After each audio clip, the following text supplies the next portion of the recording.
to the TokyoBill Weekly Update, an end-of-week news brief on what's been going on in and around Japan. Today is July 5th, 2025.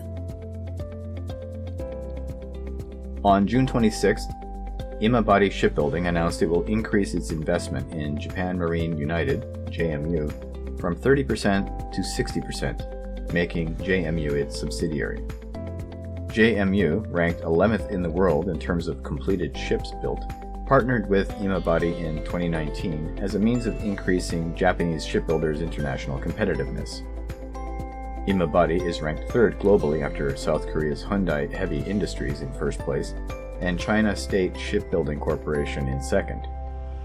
Imabari and other stakeholders stated they will work together to strengthen the Japanese shipbuilding industry against competition from China and Korea. Japan is following the trend of South Korean-style photo-only weddings. Rather than hosting big wedding ceremonies, many young couples are opting for small-scale, Instagram-friendly events. The wedding industry, 3/4 that of the pre-pandemic market, is adapting to the lower number of weddings overall by offering more visual and social media-friendly options. Many couples now look for venues akin to movie sets, which offer stylish, film-like images that offer greater emotive or dramatic appeal. During the pandemic, photo-only weddings gained attention as traditional, in-person ceremonies were hard to hold. This new trend is on creating memorable, shareable moments that greatly appeal to social media users. From a recent press release by Italian aerospace company Leonardo, the UK, Italy, and Japan have formed a joint venture named Edgewing, an equal partnership between BAE Systems, Leonardo, and Japan Aircraft Industrial Enhancement as part of the Global Combat Air Program, GCAP. This project focuses on designing and building a sixth-generation fighter jet to maintain technological and operational strength against new threats. Edgewing will oversee the aircraft's design and development, managing its technical aspects throughout its life. Meanwhile, Japan is continuing to receive fifth-generation F-35 fighters, with the latest delivery in May, ensuring its Air Force stays advanced while moving towards sixth-generation aircraft. U.S. President Donald Trump expressed frustration on his social media site Truth Social about Japan not importing enough American rice, despite a rice shortage in Japan. He criticized countries he sees as being spoiled in trade relations with the United States. Japan does import rice from other countries, and the United States is in fact the single largest source, followed by Thailand. Japan's government spokesperson, Yoshimasa Hayashi, mentioned that Japan will not sacrifice agriculture in trade talks with the United States. Trump also stated he has no plans to reduce auto tariffs affecting Japanese car makers and complained about Japan importing too few American vehicles. He encouraged Japan to buy more goods from the United States while discussions on tariffs are ongoing, noting that a trade deal with Japan remains elusive. In June, Japan experienced an average temperature that was 2.3 degrees Celsius higher than usual, the highest since records began in 1898, according to the Japan Meteorological Agency. Many areas recorded temperatures of 35 degrees Celsius or higher, especially in mid-June. Yoshinori Oikawa, head of the agency's Center for Information on Climate Extremes, described the situation as unusually hot. He cautioned the temperatures from June to August might be similar to the past two record-setting summers and advised people to take precautions against heat stroke. Tokyo's Shibuya Ward has mandated rental go-kart service operators to register with the municipality after public complaints about the vehicles. The move comes amid public complaints about the noise and driving behavior of the vehicles, which have been a source of friction for foreign tourists visiting popular tourist spots. The municipality has revised an ordinance to mandate operators to register, provide information, and submit a written oath on safety. There is no penalty for non-compliance, but businesses will be disclosed on the ward's website. Their requirements are voluntary for the 4 companies operating at 6 locations in Shibuya. Scholars and experts from China, Japan, the United States, and other regions attended a symposium commemorating the 80th anniversary of the victory in the war against Japan. Participants used oral histories and privately held historical materials to expose Japan's wartime atrocities and called on Japan to face up to historical truths and learn from the past.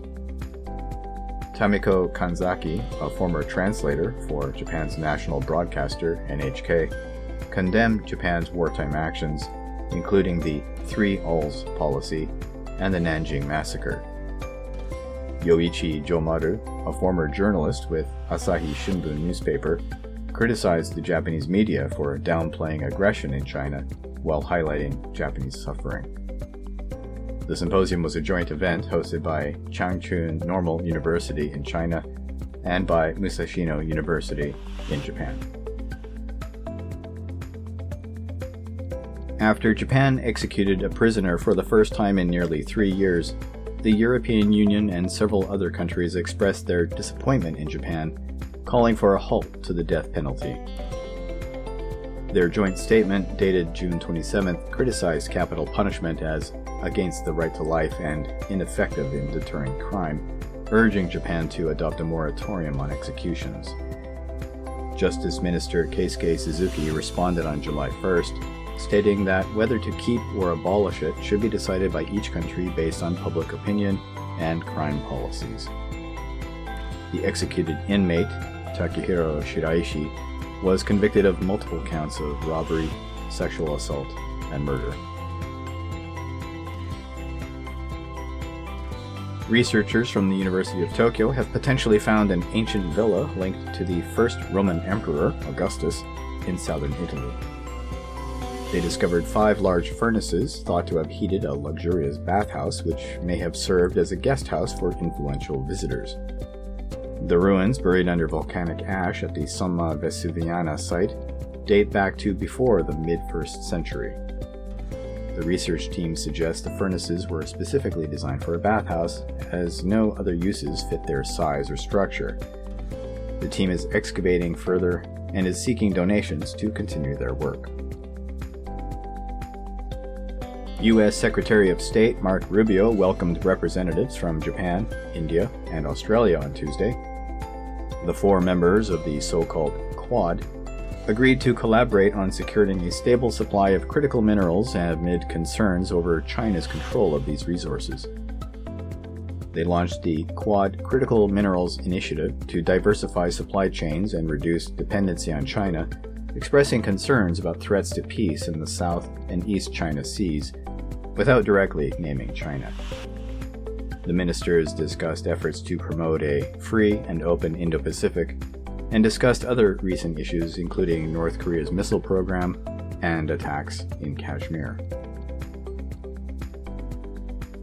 Fentanyl, a potent synthetic opioid, is now becoming relevant to Japan-US relations due to allegations of trafficking from China via Japan. A June 26 news report prompted Japanese officials to vow strict control measures and cooperation with international partners. Japan's foreign minister emphasized the need to dismantle any trafficking networks. The U.S. has reacted strongly, with Ambassador Rahm Emanuel calling for collaboration to combat smuggling. Any perception of lax drug enforcement could harm Japan's current trade negotiations, especially with the ongoing U.S. election campaign and Trump's record of criticizing Mexico and Canada's drug enforcement efforts. A man has filed a lawsuit against police in Osaka, claiming they violated his right to remain silent.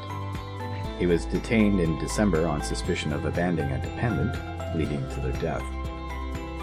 The man wore a t-shirt provided by his lawyer which said, "I refuse to be interrogated," while exercising his right to silence, but it was confiscated by police. He is seeking 3.85 million yen in damages, stating that the seizure violated his constitutional rights. His attorney believes this action was meant to discourage the man from remaining silent. The police stated they would respond at a later time. That brings us to the end of news items for the week ending July 5th. You can support my work by visiting my website, theTokyoBill.com. I've been, and remain, Tokyo Bill. Thank you for listening, and take care.